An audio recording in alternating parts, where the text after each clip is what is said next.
topics and opinions expressed in the following show are solely those of the host and their guests and not those of W4CY Radio, its employees, or affiliates. We make no recommendations or endorsements for radio show programs, services, or products mentioned on air or on our web. No liability, explicit or implied, shall be extended to W4CY Radio or its employees or affiliates. Any questions or comments should be directed to those show hosts. Thank you for choosing W4CY Radio.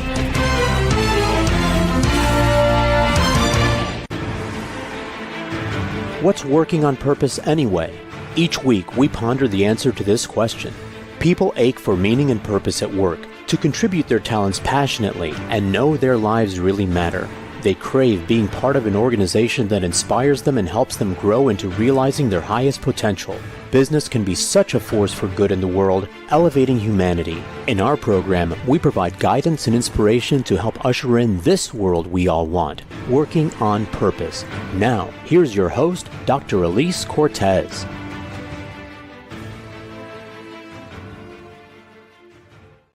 Welcome back to the Working on Purpose program. Thanks for tuning in again this week. Great to have you. I am your host, Dr. Elise Cortez, and I have been with passion and pride bringing you this podcast since February of 2015. If we've not met before and you don't know me, I am an organizational psychologist and logotherapist, speaker, and author. And my team and I at Gusto now help companies to enliven and fortify their operations and increase profitability by articulating their purpose and building inspirational leaders and cultures activated by meaning and purpose. Our mission is to help our clients create a destination workplace where people flock to join, are intrinsically motivated to perform at their best, can grow into their fuller potential, and are committed to stay and dynamically deliver on the company's mission, which then translates to your higher profits. You can learn more about us and how we can work together at gusto-now.com and my personal site, elisecortez.com. Now, getting back in today's program, with us again is Faisal Hoque, an accomplished entrepreneur, senior executive, author, thought leader, public speaker, and advisor to management teams and boards of directors with more than 25 years of cross-industry success. He's the founder of Shadoka, Next Chapter, and other companies. They all focus on enabling sustainable and transformational changes. As a thought leader, he has authored a number of books on leadership, innovation, mindfulness, resilience, organizational transformation, and entrepreneurship, including Everything Connects: How to Transform and Lead in the Age of Creativity, Innovation, and Sustainability. His work has appeared in Fast Company, Business Insider, Wall Street Journal, Business Week, Fox, CBS, Financial Times, Mergers and Acquisitions, Forbes, etc. Today, he joins us from Connecticut. Faisal, a hearty welcome back to Working on Purpose. Good to be back. Thanks for having me.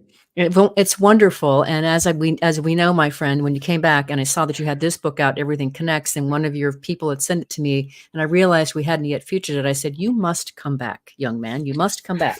So thank you. Thank you. Honored. Thank you. You're welcome. And as I mentioned before we got on air, this show has been on air for 9 years. And so what we tend to do is curate the content. What I mean by that is if we've already covered it, I don't go over the things that have already been covered. I like to pull out the nuggets that I really think, enliven and add to what we've covered. And so what I want to do in our time together today is pull out those pieces that I thought were really quite delicious and different than what we've covered. And I already told you that I love your definition of entrepreneur. And as I recall it, it's the person who takes responsibility for their economic lives and well-being.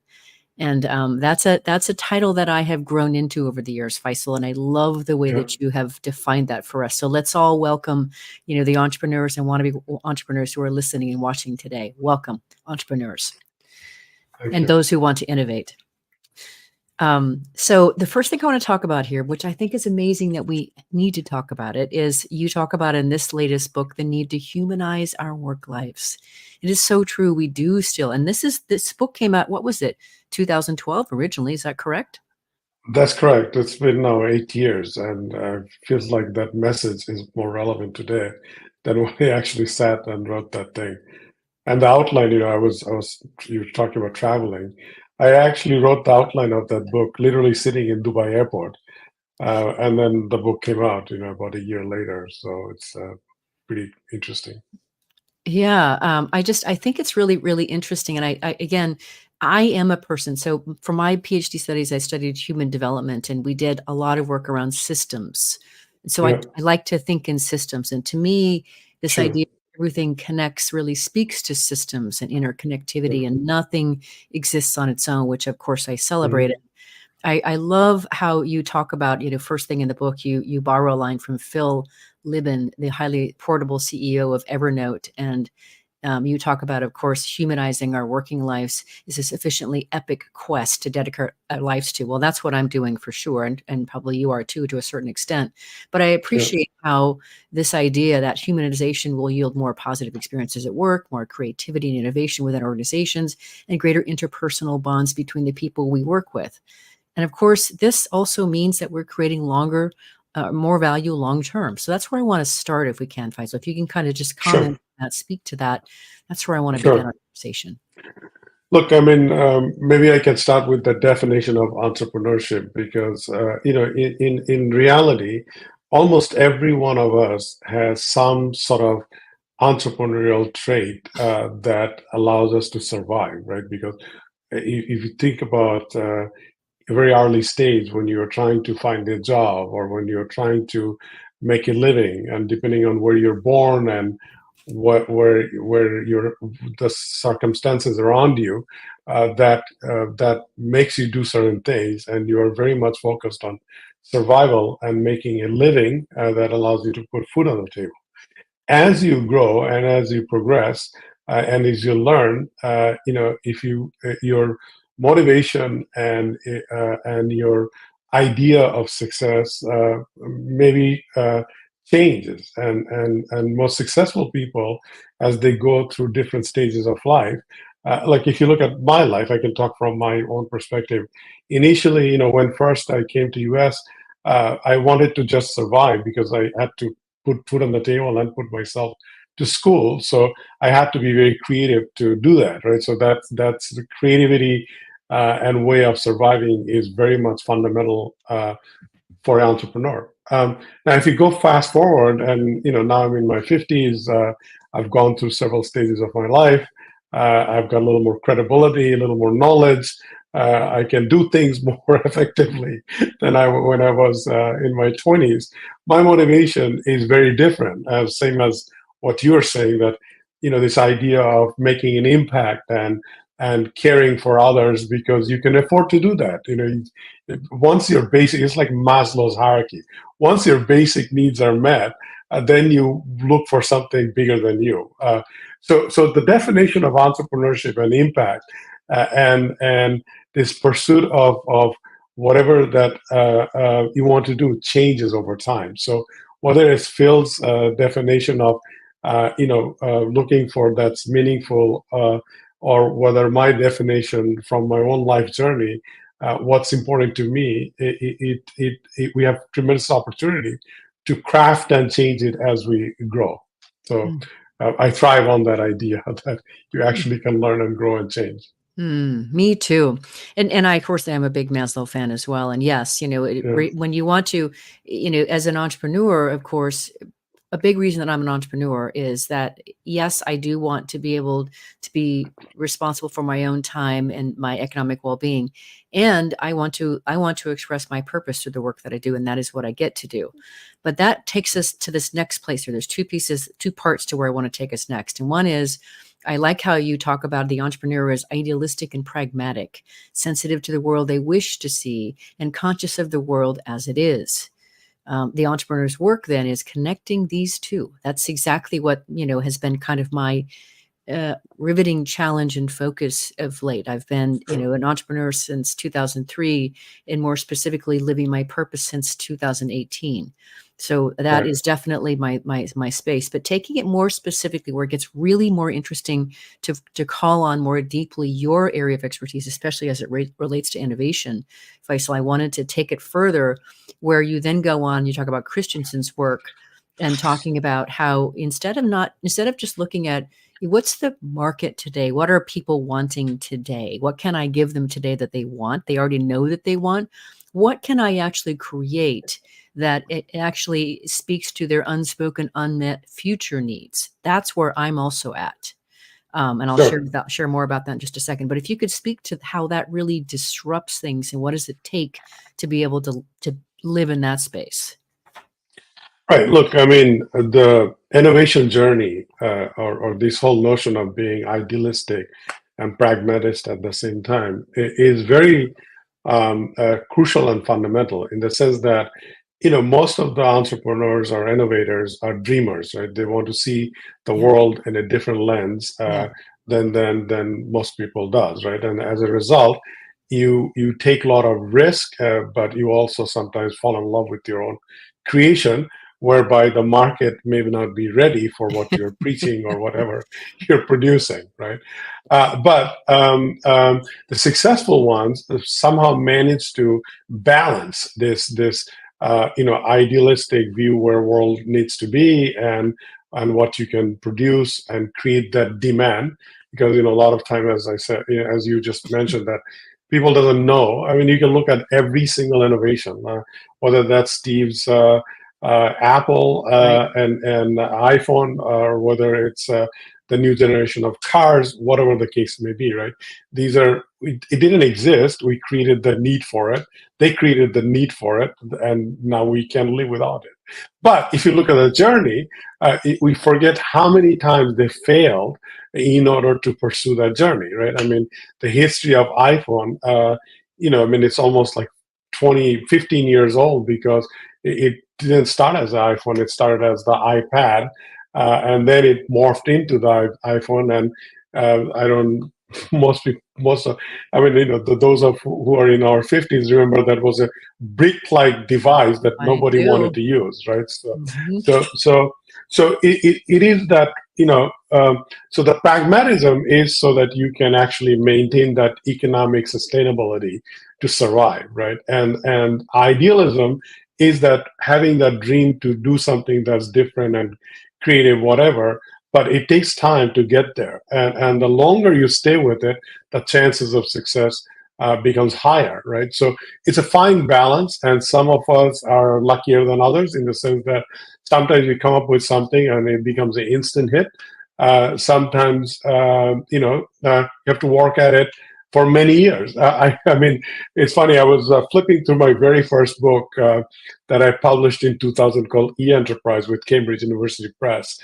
And in that book, this was right around the internet bubble, and I had an internet company, obviously, at that time. And I was arguing in the book that it's not the technology, it's how we learn to use it and come up with the business model that will make this new generation product successful, that are very much going to be digital. I look at that, what I wrote 25 years ago, and I heavily quoted Peter Drucker's principle and other Yes, things in that book. you would have. Yeah. And I look at now, yeah, and then and now last year when I was kind of writing a fresher version of this in my other book called Reinvent, a lot of things have changed. Technology has changed, and we're about to like completely disrupt the world with AI. But fundamentals haven't changed. Like some of the things we're talking about, this mindset and looking at things in certain ways, and ability to survive, and the ability to pragmatically balance and so that we can actually do the things we want to do and have the patience, to do that. Is a trick. And later on, I'll add something to this. But that's really the case. I mean, you have to have the idealism and vision and the dream, but you also have to be pragmatic. What works when, and how much work it will take to get where you want to get it there. Well, just quickly, you mentioned Maslow before. I mean, I'm already helping companies to activate meaning and purpose in their leadership and their culture. But really, Yeah. where I want to go next is, you mentioned Maslow. He has a higher attitudinal B value spectrum, Yeah. and I am out now to develop programs that help people to live in that space of those higher values, because it lends to creativity, it lends to pro-social behaviors, et cetera. So that's where I'm going next, even though nobody's saying, would you please do this for me? That I can think of, there's nobody saying, I'd like to buy this from you today, but I need to do it. Sure. So anyway, so now where I want to go next, Faisal, is this is just such a brilliant way to talk about management. And it's one of my big things, because I teach a lot of managers through my programs, and I teach a lot of leaders.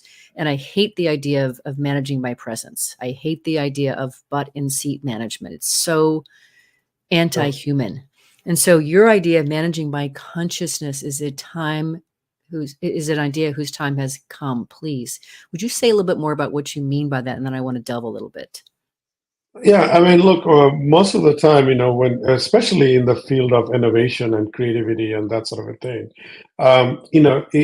we often enough put timeline, and we manage by what was the output and what time frame it was done, how many hours somebody's putting into it, et cetera, et cetera, right?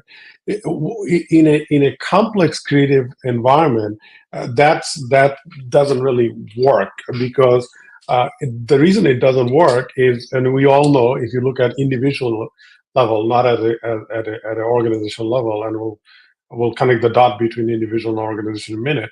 We all have specific biorhythm. We all have specific creative burst. We all have a particular driver for creativity. Some people get motivated by music. Some people get motivated by walking the nature, whatever, or talking to other people, whatever the case may be. So if you put time frame and you start putting people in this box that did you put 8 hours and did you work 5 days a week or when did you show up at the office at 9 in the morning? Those things really doesn't is not the activator for creativity. For example, I work best in the early part of the morning, meaning creative work, right? So between 4:30, 5 o'clock until 9, I'm very creative. After that, it's my productivity starts getting, lower and lower.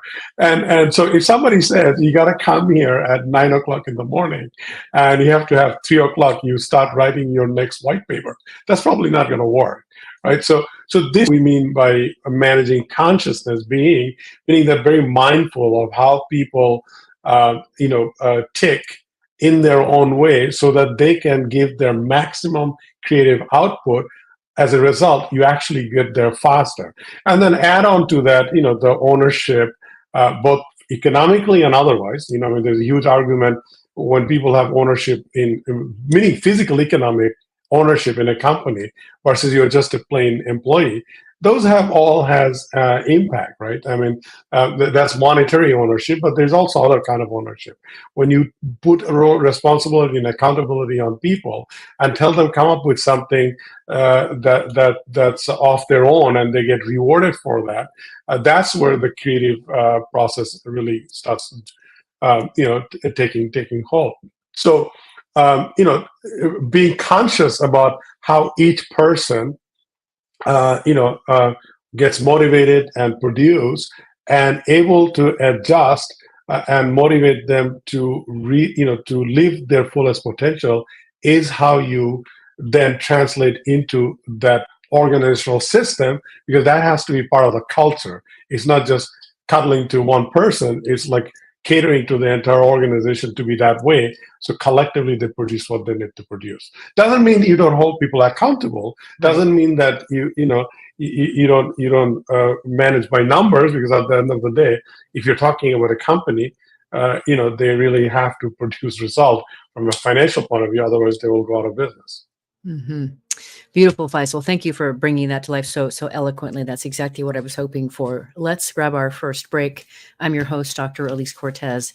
We've been on the air with Faisal Hoque. He's an accomplished entrepreneur, senior executive, author, thought leader, public speaker, and advisor to management teams and board of directors with more than 25 years of cross-industry success. He's the founder of Shadoka, Next Chapter, and other companies which all focus on enabling sustainable and transformational changes. We've been talking a bit about some of the areas around humanizing work and also managing by consciousness. After the break, we're going to get into the relationship between an organization's structure and how it actually innovates. Stay with us. We'll be right back.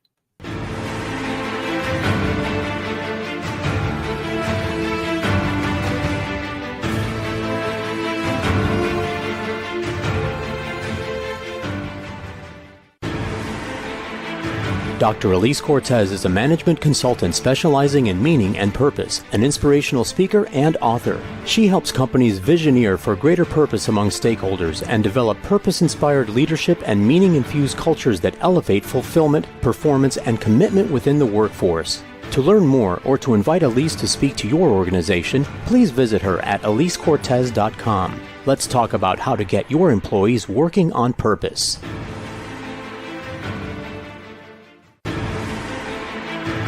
This is Working on Purpose with Dr. Elise Cortez. To reach our program today or to open a conversation with Elise, send an email to Elise, A-L-I-S-E, at elisecortez.com. Now, back to Working on Purpose.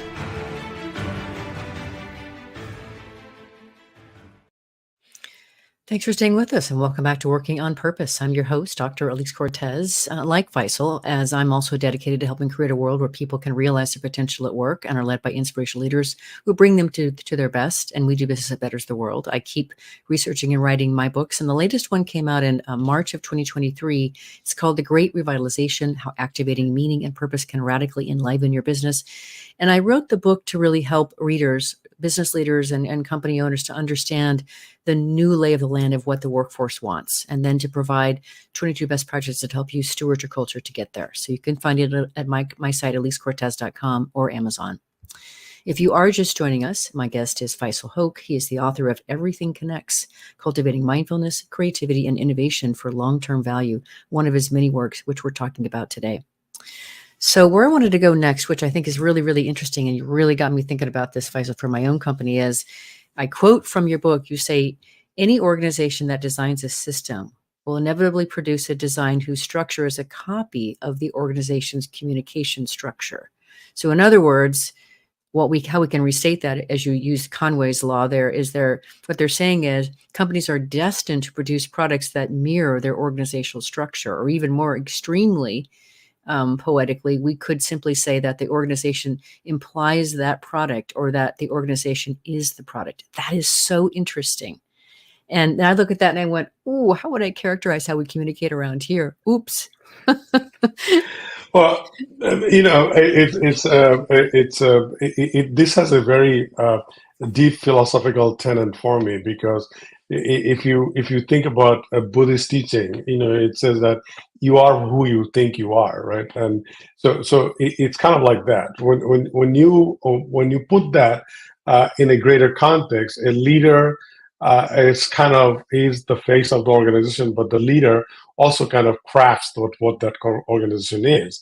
And often enough, when you look at the organizational structure, obviously you have to have systems, especially the larger you are, the more you need systems. But the way you structure the organization and how much rigidity you have in the organization kind of reflects the leader's personality and mindset and the philosophy, how that leaders wants to produce, communicate, and drive people's output, right? So it really comes from that. And so in the book, as you read thoroughly, so much appreciated.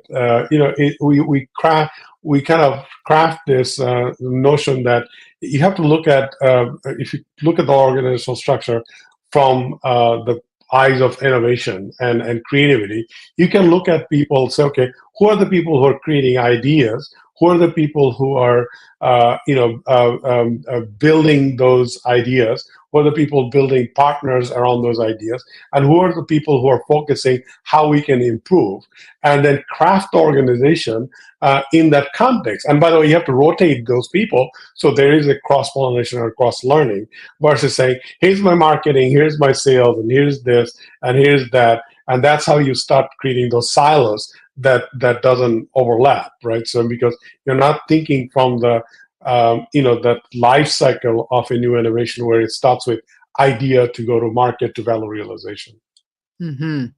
Thank you. And speaking of that, I did think there was merit for our listeners and viewers to talk about the 4 roles in performing innovation that you really lay out so beautifully in your book, because they're all needed, right? All 4 of them are needed.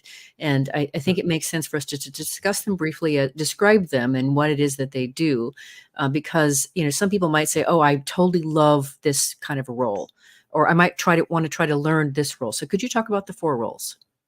Yeah, so there's the ideation role, people who actually creates the idea, and they look at opportunities, and they look at the core competencies in the organization, and then they come up with an idea.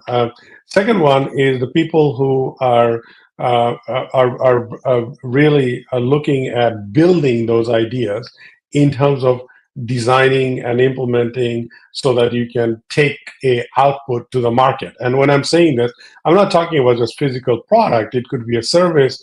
It could be all kind of things. But nevertheless, you have to craft that in a consumable manner that your customer can take it. So, for example, we could write a book, which is a product, and we had to think about it.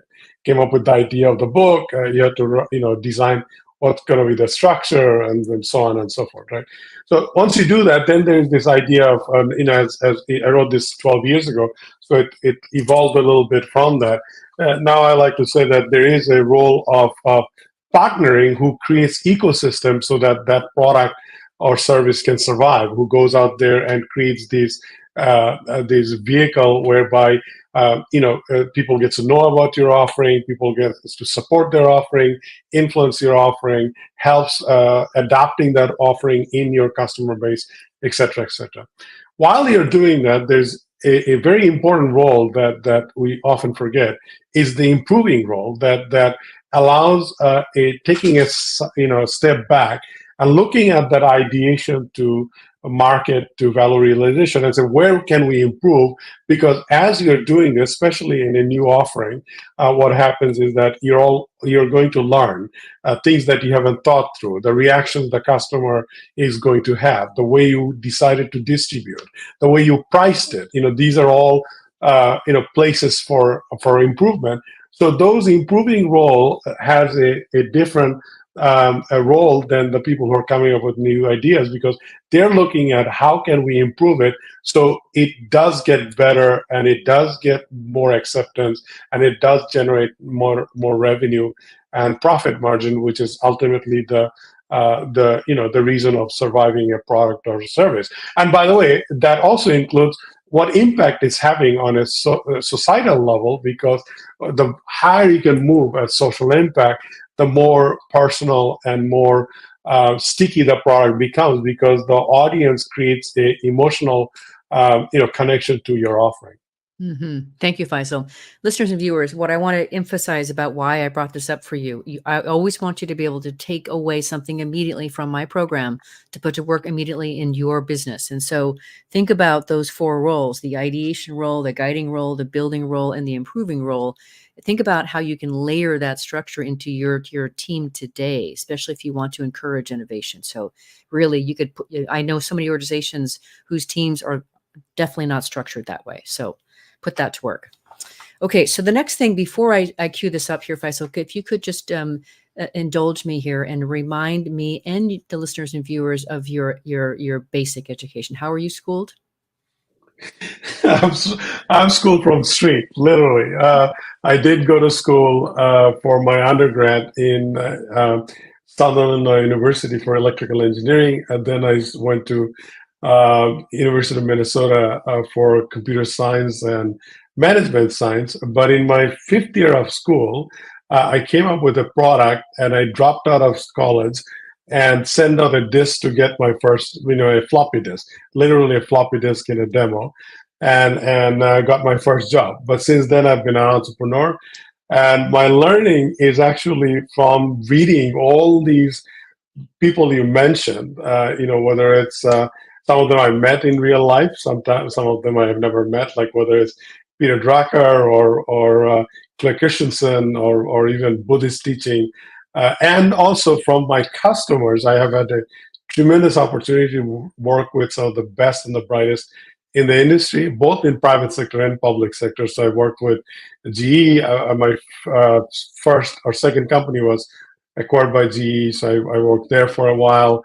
But whether it's GE, whether it's IBM, Amex, et cetera, et cetera. But also, last 6-7 years, I'm doing a ton of work for our government, both for our Department of Defense and the Homeland Security. So I had a different kind of learning experience in the last 7-8 years, where motivation is not profit; it's literally human lives and national security and other things. So the innovation and surviving and creativity, motivating people has a totally different construct than a commercial organization. Thank you for that. That was really so beautiful and really filled in so much for me. And the reason I wanted to situate your education, Faisal, is where I want to go next is I want to talk about love and joy in the workplace, which doesn't usually fit with electrical engineering and, sort of, even creating, an entrepreneurial company. And it does, I think, when it comes to people's lives, et cetera. But, as an organizational psychologist, of course, I understand how important this stuff is. So hearing it from your perspective is really, really valuable. So I really appreciate that you do cite Barbara Fredrickson's work in your book as well. But let's talk about this idea of the role of love and joy in the workplace, especially as it relates to innovation. Look, I mean, anything positive, anything, that has meaning, deep meaning, and any type of deep work, that doesn't come from chasing something superficially. And often enough, if you look at the greatest entrepreneurial journey, they are personal stories that created the spark of doing something different and doing something innovative. So in my case, what has happened, Elise, is that various stages of my life, I had different motivation and different sorts of love, if you want to quote it as love. So at some stage, it was love of creating something different and new and being successful. At some stage, it was the love of taking care of my family. At some stage, making an impact for the society, and recently, it has been combination of doing something that has a long-lasting impact for the next generation, but also serving my country. So the work I do today, it is solely based on how can I serve my country, number one, and number two, can I do something that will help a certain cause that I have. In specifically these days is cancer research, because I have a cancer surviving child. So my motivation and what I do today is completely different than the 90s and 2000 tech entrepreneur who's chasing to be yet another tech entrepreneur that wants to take the horn by the bull, as they say. Those are long gone. It's a totally different definition. So each of these stages are driven by love, and each of these stages are driven by a joy that you get by doing the work. I don't consider my work as work. I consider that it's a fulfillment of giving, if I can use that term. And I don't think I could. I'm truly content by what I do. I mean, I can say that, and I'm very able to say exactly that. And if you don't do that, but let's rephrase it separately. If you manage to do that, the output you're going to get out of the work you do is unmatched to the work that you do when you are just slugging it away, right, to survive, right? And you have to somehow get to that point. Thank you for that. And I did not know about your child, so this really, it makes even more sense. Thank you for sharing that, Faisal. That is really remarkable and beautiful. Thank you. I want to also bring back the pragmatic application of the work and joy for those who are still out there thinking this might still feel a little touchy-feely. And that is that you go on to your book to really talk about how when we factor in things and we work from a place of love and joy, that it helps us to relax our inborn and unseen mental rigidity and to expand our perspective of a situation beyond the cocoon of my view. This is how I think of things, into something more aerial, more aware of the group as a whole, including that of the customer or user or the unseen partner to any workplace conversation. So, it just kind of expands our capacity to connect the dots, if you will. And then, as I say, it helps us be able to practice what are called pro-social behaviors. Yep. So that part of what it does. And so then if we take it a step further and go into just, positive emotions in general, which of course, all of my work is surfacing that, I just appreciate that you're really also talking about what that does for people's mindset who are intentionally putting themselves into or, channeling positive emotions, whether they do it because they've been asked or because it's in the environment they work from, just that ability to be able to start to be able to work from the place of love, joy, empathy that allows people to have a wider inventory of possible actions. And then they take that broader context necessary for systems thinking and promote that resilience. And that's what I wanted to celebrate when you're talking about love, joy, positive emotions in the workplace, especially as it relates to innovation. Look, I mean, when you go to ultimately, innovation is not a solo sport. You can't innovate something and make it sustained and actually adapted if you're not working with people, right? So you can take a commercial product, or you can look at a complex environment like our federal government, right? It doesn't matter what sector, or look at cancer research, right? So it doesn't matter what area of expertise or field or you work with, you can go with their good intention, but ultimately you have to expand that in an ecosystem, right? So this is where that love and joy becomes critical, because these are hard work. Convincing other people of your idea and motivating other people of your cause is hard work, right? Because everybody has their own thing going on, and et cetera, et cetera.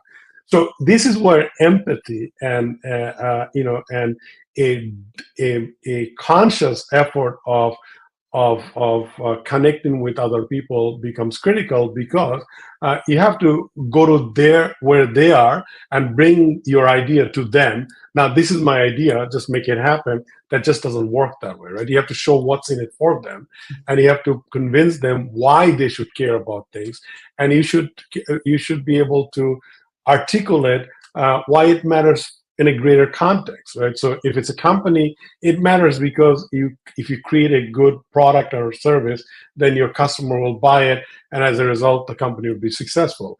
If you do it in the context of, let's say, in public sector, you're trying to serve public goods. If it's good for the society, ultimately it will be good for you, but it's also going to be good for your children. So you do your part, and as a result, you bring it together.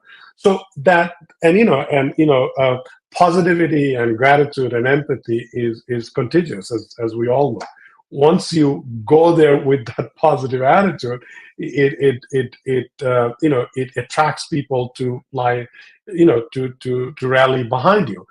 But the trick is taking that and create a system and a culture that can be replicated above and beyond your presence, right?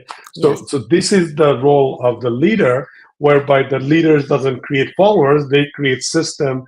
There's that saying, leaders create other leaders. I actually like to say leader creates system and process that becomes the cultural DNA that allows other people to carry the water above and beyond you, right? So if you can't do that, then you become that sustainable organization, and it doesn't matter who's there and who's not there. The next generation will take it over and do it. So beautiful, Faisal. Okay, let's grab our last break, and then I'll let our listeners and viewers chew a little bit on what you were talking about with love and joy, positive emotions, and how sprinkling them into your organizational culture can actually promote innovation. I'm your host, Dr. Elise Cortez. We've been on the air with Faisal Hoque. He's an accomplished entrepreneur, senior executive, author, thought leader, public speaker, and advisor to management teams and board of directors with more than 25 years of cross-industry experience. He is the founder of Shadoka, Next Chapter, and many other companies, which all focus on enabling sustainable and transformational changes. We're going to talk more after the break about this wonderful notion of sentience and how you as a manager and leader can embrace that to bring out the best in your people. Stay with us. We'll be right back.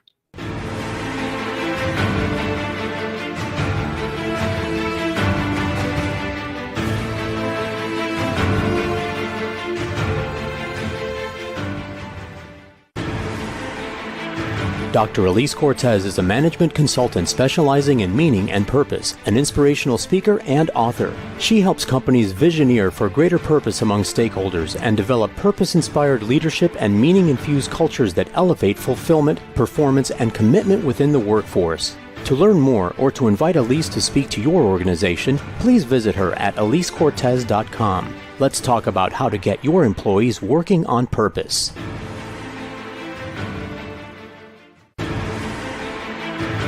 This is Working on Purpose with Dr. Elise Cortez. To reach our program today or to open a conversation with Elise, send an email to Elise, A-L-I-S-E, at elisecortez.com. Now, back to Working on Purpose.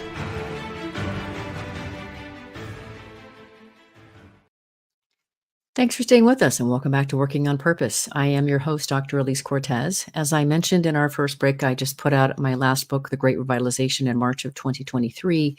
What I did for you to help utilize the contents of that book without even reading it is I created a 3-page assessment you can print off my website from gusto-now.com to determine the extent to which your workforce, your culture today is actually set up to meet the discerning needs of today's workforce.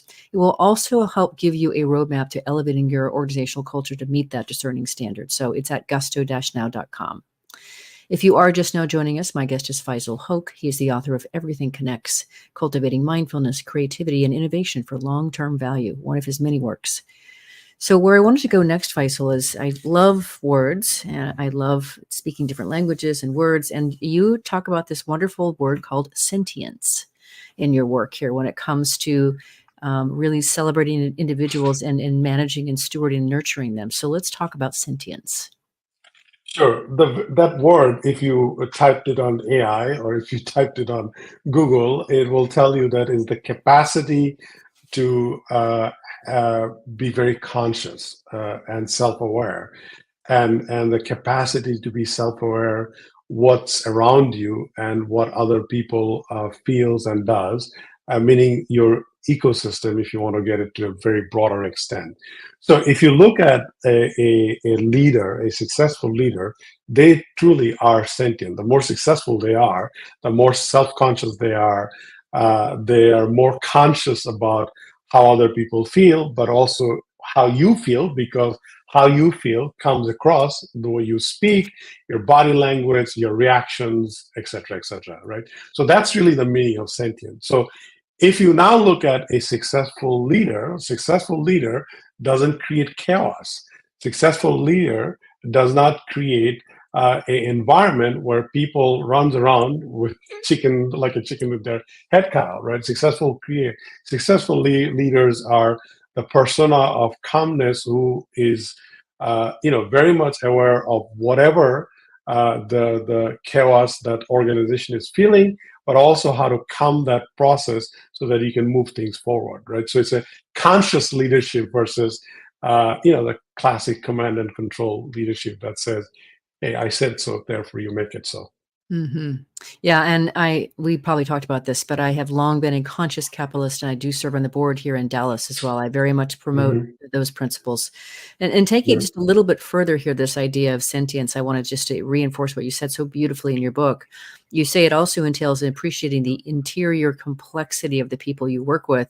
Then by appreciating that complexity, you can make explicit the links between a person's individual motivations and that of the organization, creating an alignment and alliance between the individual that comprises the organization.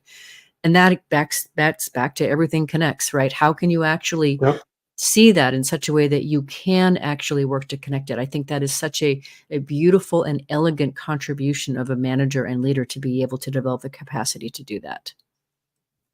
Yeah, look, I mean, if you know this, at least from most successful organization, and their leaders don't have like 30 direct reports. They have 4 or 5, because what you just said, what you just read from my excerpt from my book, if you look at that, it takes a lot of interpersonal relationship and nurturing the relationship to get to the point where you really understand somebody else's inner complexity and whatever else is going on in their lives, right? Because whatever else going on in their lives is a direct reflection how they perform at work, right? So if you're not aware of it, you don't have to like get into their lives, but you have to be you have to have an empathy to recognize that whatever is going on and however they express their creativity both positively and negatively. So if you look at that context, every leader can only do that with a handful of people, right? That's why organization, larger the organization is, it's a hierarchy, right? And it's not a bad thing, because hierarchy, you can look at hierarchy as a coach or a guide that giving guidance versus commands. and the guidance comes from what needs to be done, but also the capacity and the capability of the people that you're guiding to be the best performers they can be, right? By holding them accountable, right? So in that context, the best performance, especially in the context of innovation and creativity, and by the way, those are the only jobs, that will be remaining, as time goes by, because repetitive, mundane work would be replaced with a lot of technology, aka AI and other things. Even in the knowledge space, you'll see that it's continuously being replaced with technology that are mundane, that's repetitive, right? So the only set of work that will be remain is this creative set of work and driven by creative people. So the management and the leadership also has to go back to that, to what we just discussed moments ago. And by the way, when I wrote that book, technology was not even that advanced. And if you look at what has happened in the last 2 years, it's taken to the whole new different level, right? So, and it's yet a tsunami is about to come.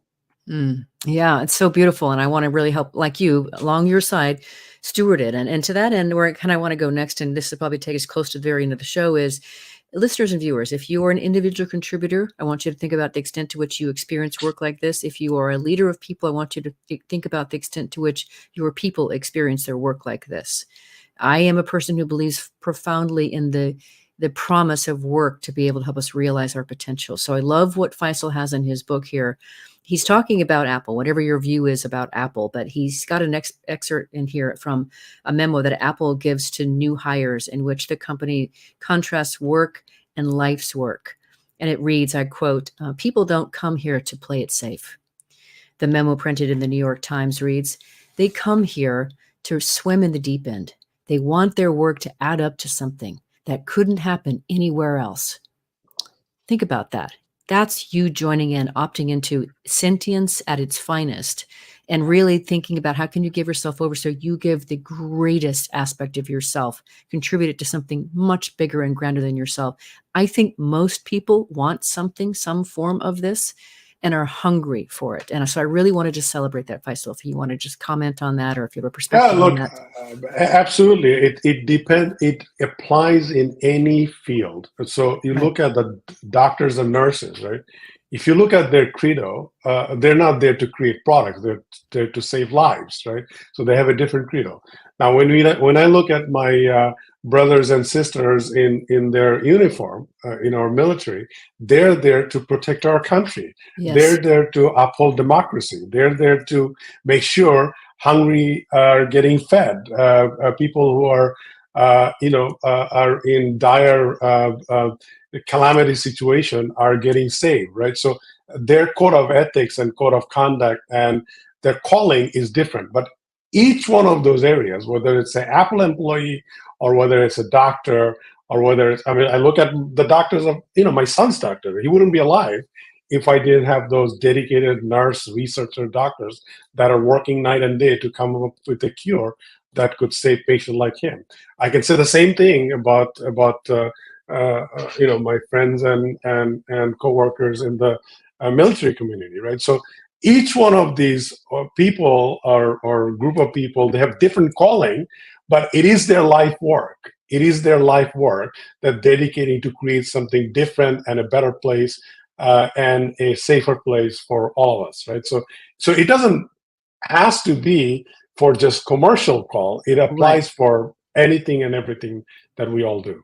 Absolutely. And I want to just finish by celebrating and let you comment on this just quickly. As you talk about the role of the CEO, and you mentioned Mehta, who's a serial entrepreneur, and he says his number one job is to make sure everyone is operating at their absolute potential. And that he says that everyone, and his job is to make sure everyone is incredibly passionate about what they do. That is what I'm stewarding among leaders as well. And just to finish it, if you could just say in 20 seconds, how would you like to comment on that and finish the show? I think, that's exactly what a sentience means, because you have to be able to nurture other people's potential. It's not about telling them what to do. It's getting the best out of them so they can lead what they want to lead, right? So that's the highest potential of a leader and a teacher. Faisal, I really enjoy having you in my life, learning from you, sharing with my listeners and viewers around the world. Thank you for coming back to Working on Purpose. Thank you for having me. Absolutely honored. Listeners and viewers, you are going to want to find more out about this man and the work that he does, the work and the books that he produces, and his various companies, Shadoka, Next Chapter, etc. So just start by going to his personal website. It's Faisal Hoque. Let me spell that for you. Faisal, Faisal, Hoque, Hoque, FaisalHoque.com. Start there. If you missed the show last week, you can always catch it via recorded podcast. We were on the air with Darren Tully talking about his book, Live Your Possible, Ignite Your Happy, Authentic Self, and Live a Fulfilling Life Rooted in Joy, Inclusion, Love, and Possibilities. Sounds pretty good, doesn't it? Next week, we'll be on the air with Tim Vandehay talking about his book that he co-authored called Swipe, The Science Behind Why We Don't Finish What We Start. See you there. And remember that work is one of the best means and adventures of realizing our potential and making the impact we crave. So let's continue to find a way to work on purpose. We hope you've enjoyed this week's program. Be sure to tune in to Working on Purpose, featuring your host, Dr. Elise Cortez, each week on W4CY. Together, we'll create a world where business operates conscientiously, leadership inspires impassioned performance, and employees are fulfilled in work that provides the meaning and purpose they crave. See you there. Let's work on purpose.